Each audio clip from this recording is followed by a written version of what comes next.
Na huku kauli mbiu ya sikukuu ya Madaraka ikiwa masuala ya uchumi samawati, washikadau katika sekta hiyo walijawa na furaha baada ya kukutana na wanahabari kutoka Radio Bahari.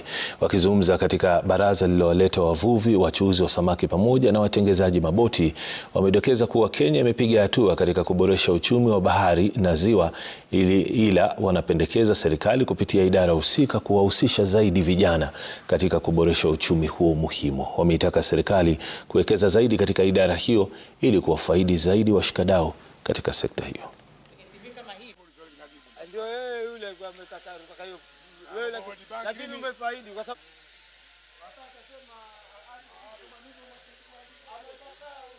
Siku kama hii ya leo ilikuwa takikana tuwe tumejua na tumeunganishwa kwa wingi zaidi. At least kuona ile kampeni ya Eat More Fish, watoto wale samaki kwa wingi, na unajua samaki wana maadili mengi sana katika mwili wa binadamu. Kwa hivyo wakati mwingine ikiwa itawezekana na sisi pia tuwe miongoni mwao, tuwezeshwe yani wamama kwa wababa, sote tuwe tumeungana huku baharini, sote tunapika samaki, wale wanachemsha, wale wanachoma. Hakuna kitu chochote tunaweza kupanga bila mayouth.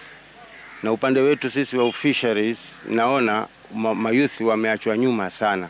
Kuna plani nyingi sana ambazo zinapangwa na mipangilio ya miaka ya economy ambayo watu wanapanga, lakini jambo la kushangaza ni kuona huyu youth ambaye ndiye future hajashughulishwa wala hajashirikishwa katika haya mambo. Hapa sisi tulisema kongole kwa serikali kwa sababu Ali Hassan Joho ni mchapakazi ambaye ni muelewa zaidi kuhusu na mambo ya uchumi samawati.